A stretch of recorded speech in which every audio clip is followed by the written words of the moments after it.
All right, so diving in today, we're going to be looking at Hannah Arendt. Oh, interesting. Yeah, a 20th century political theorist. Okay. And I think, we've got a lot of her writing, some critical analyses. You might be thinking, whoa, political theory, is this going to be like a total snooze fest? But trust me, Arendt is anything but. Yeah, I think you'll be surprised, actually, Yeah. how much her story, her personal story, is intertwined with her work. Yeah, exactly. I mean, just imagine being born in Germany, right? As a Jewish woman right before the rise of Nazism. Like, Yep. that's not just history. That's a life completely just totally upended. Yeah. Arnett up stateless for 18 years, forced into exile. Wow. And that experience really shaped how she thought about totalitarianism, the refugee crisis, the Right. nature of evil. Yeah. It's hard to even grasp, like, what it would be like to have your citizenship, your sense of belonging, like, totally stripped away. That's what she called the right to have rights. Right. Which she saw as even more fundamental than specific legal protections. Right. To be stateless is to be stripped of your very place in the world. Your right to even claim rights. It's incredibly powerful and tragic how that personal experience became such a driving force in her work. But there's another layer to this story, right? Yeah. This is where things get a bit complicated. So Arendt had a relationship with Martin Heidegger, the philosopher. I remember learning about him in college. Yeah. And just being kind of shocked by his Nazi ties. Yeah, that's a complex part of her biography, for sure. The fact that she, a Jewish woman who experienced the horrors of Nazism firsthand, had this deep connection with a man who supported the Nazi regime. It speaks to the complexities of human relationships and the often kind of messy realities of intellectual history. Yeah, it makes you realize that even brilliant minds can make terrible choices or at least get caught up in really dangerous ideologies. For sure. It seems like Arendt used these experiences, both personal and intellectual, to really dig into what makes totalitarian regimes tick. And she didn't just describe them, you know? Yeah. She made a bold claim. She argued that these regimes, like Nazi Germany and Stalinist Russia, weren't just extreme versions of older forms of government. Oh, wow. They were something totally new. A new, mutation. A terrifying mutation of political power. So what was it about these totalitarian systems that made them so different? Right. It seems like, on the surface, Nazi Germany and Stalinist Russia were polar opposites. Totally, right. One was fiercely nationalistic. The other embraced a kind of distorted internationalism. One was obsessed with racial purity. The other claimed to champion the working class. Right. But Arendt saw this chilling commonality. They both sought total domination. Oh, wow. Not just controlling people's actions, but trying to shape their thoughts, their beliefs, even their identities. Right. That's what made them so terrifyingly effective. So this leads us to a really controversial chapter in Arndt's life and work, right? Yes. Her reporting on the trial of Adolf Eichmann, Yeah. a Nazi official who was a key figure in the Holocaust. Her coverage of that trial, which later became the book Eichmann in Jerusalem, sparked a lot of anger, a lot of debate. Wow. A lot of people, even other Jewish intellectuals, felt that she didn't portray Eichmann's evil, sufficiently in a sufficiently stark way. She used this phrase, the banality of evil, Right. which some people interpreted as downplaying the horrors of what he had done.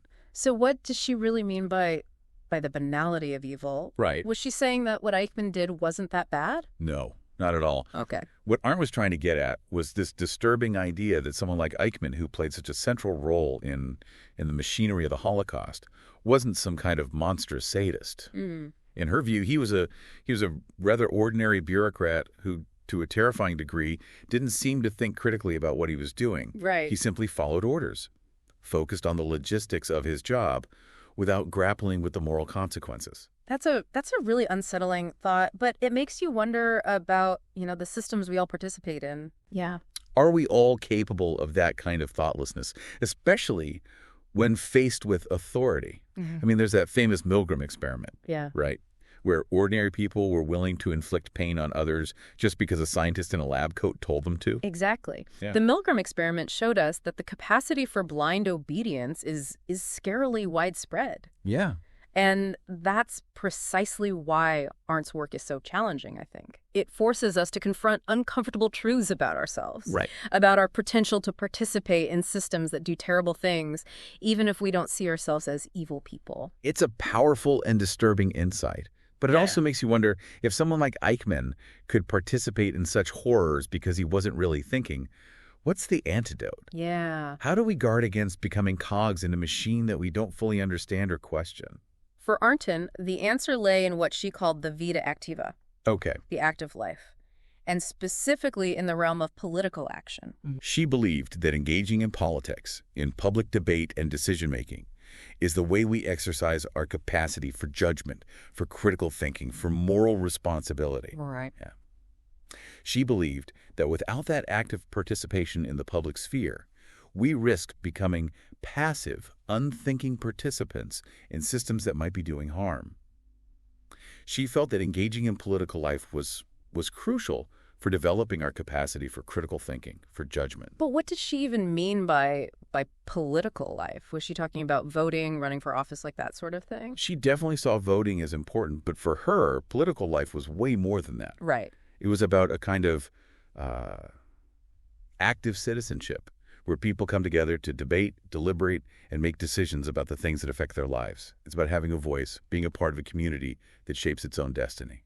So it sounds a bit like those town hall meetings you see in movies, Right. where everyone gathers in the town square to discuss, the issues of the day. Yeah. Except maybe, hopefully, less shouting and more thoughtful discussion. That's a good analogy, actually. Right. Arendt was really fascinated by those historical examples of direct democracy, like the Athenian Assembly or those New England town meetings. Right.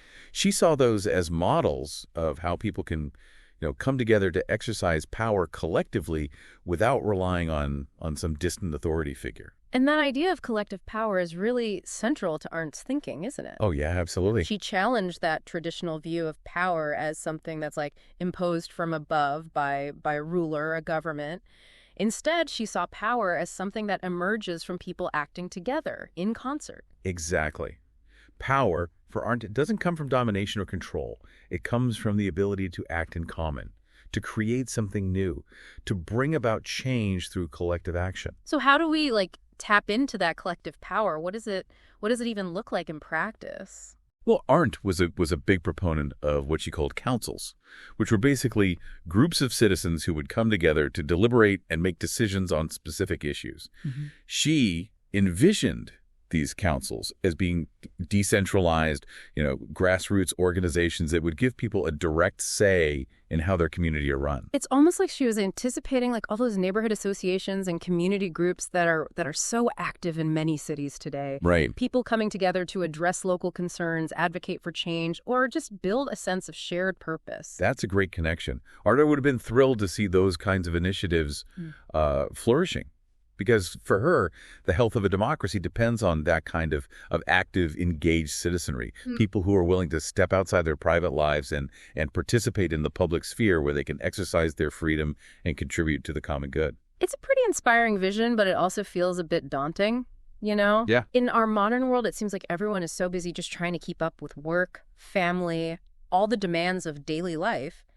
How do we even find the time and energy to engage in this kind of active citizenship? That's a valid point. And Arendt herself was worried about this trend toward what she called the social, the sphere of life that's dominated by economic activity, consumption, and the pursuit of kind of private comfort. Right. She feared that as we become, more and more absorbed in our private lives, we would lose sight of the importance of the public sphere, the realm of collective action and shared responsibility. So how do we resist this pull Right. toward the private, the individualistic? Right. How do we carve out space for the public, the political in our lives? Well, for Arendt, it all comes back to that idea of the vita activa, which she divided into three fundamental activities: labor, work, and action. Okay, let's break that down. Sure. We've touched on action as being that crucial element of political life, but how do labor and work fit into this framework? For Arendt's, labor is about those activities we perform to, just meet our basic biological needs. Right. Things like eating, sleeping, taking care of our bodies. It's essential for survival, but it doesn't create anything lasting or transcend our immediate needs. So labor is kind of like the foundation of human existence. Yeah. But it's not what gives our lives meaning or purpose in a larger sense. Right. What about work then? How did she define that? Work, for Arendt, involves creating something more enduring, something that goes beyond just, fulfilling our immediate needs. It's about shaping the world around us, building things that last, leaving a mark on the world. So a carpenter building a house or a musician composing a symphony. Exactly. Those would be examples of work in Arendt's view. Yeah, they're activities that require skill, creativity, and a vision that goes beyond just the immediate task at hand. Okay. And crucially, the products of work, they have a certain permanence. Right. They outlast the act of creation itself. Right. Okay, so we've got labor for survival, we've got work for creation, and action, as we've discussed, is about engaging in the public sphere, shaping our collective destiny. Yeah. But how do these three activities interact? Are they always in harmony, or can they come into conflict? That's a key question. Yeah. And one that Arendt grappled with throughout her work. Yeah. She saw these three activities as being essential to human existence, but also potentially in tension with each other. Right. And she was particularly worried about the way that, in modern society, labor and work had come to dominate our lives, often at the expense of action. So we're so busy working, consuming, meeting our needs, and building things that we've kind of forgotten about the importance of engaging in politics, of shaping the world, together. It's like we're on this hamster wheel, just going through the motions without really, really thinking about the bigger picture. That's a great way to put it.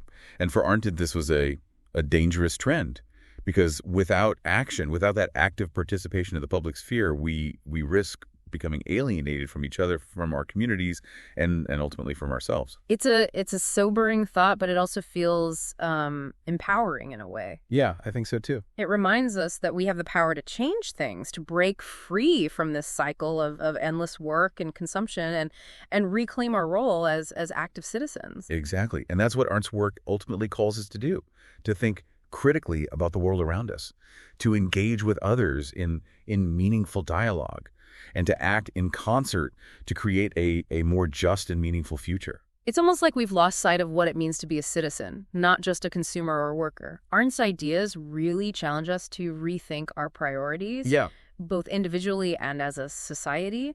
But I'm curious, if she were alive today, what do you think she'd be most concerned about? That's a fascinating question. Yeah. There are so many issues that would have resonated with her work. But if I had to pick one, I think she'd be deeply troubled by the way technology is shaping our political landscape.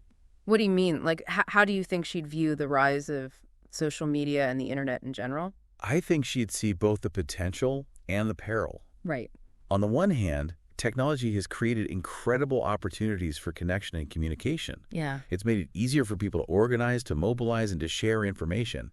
In some ways, it's facilitated the kind of grassroots political engagement that Arendt championed. So she'd see that as a positive development, at least in theory? But what about the downsides? I think she'd be wary of those echo chambers and filter bubbles that social media can create. Yeah. If we're only exposed to information that reinforces our existing beliefs, we lose the ability to engage in meaningful debate, to challenge our own assumptions, to see the world from different perspectives. And that's essential for a healthy public sphere, for the kind of collective decision-making that Arendt believed in.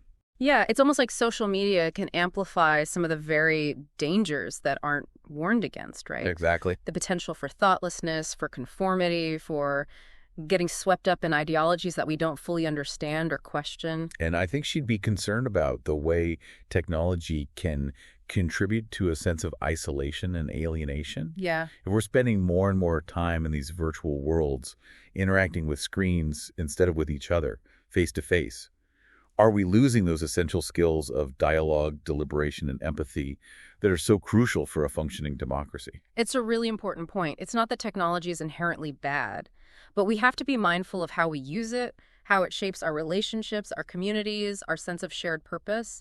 It feels like Arendt's work provides this framework for thinking about these challenges in a really profound way. Absolutely. Her ideas give us the tools to ask those critical questions about the world around us, to challenge the status quo, to envision alternative ways of being and acting together. Well, this deep dive has certainly given me a lot to think about. It's amazing how relevant Arendt's work feels, even though she was writing decades ago. It's like she had this uncanny ability to foresee some of the biggest challenges we're facing today. I think that's the mark of a truly great thinker. They not only illuminate their own time, but they also provide us with insights that that transcend any particular moment in history. Yeah.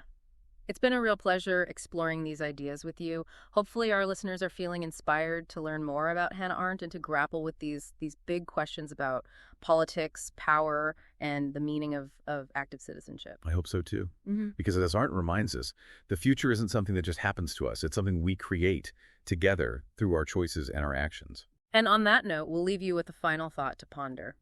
If Hannah Arendt were alive today, what would she be most concerned about? And how can WE, as individuals and as a society, cultivate the kind of engaged citizenship that she so passionately championed? Until next time, keep diving deep.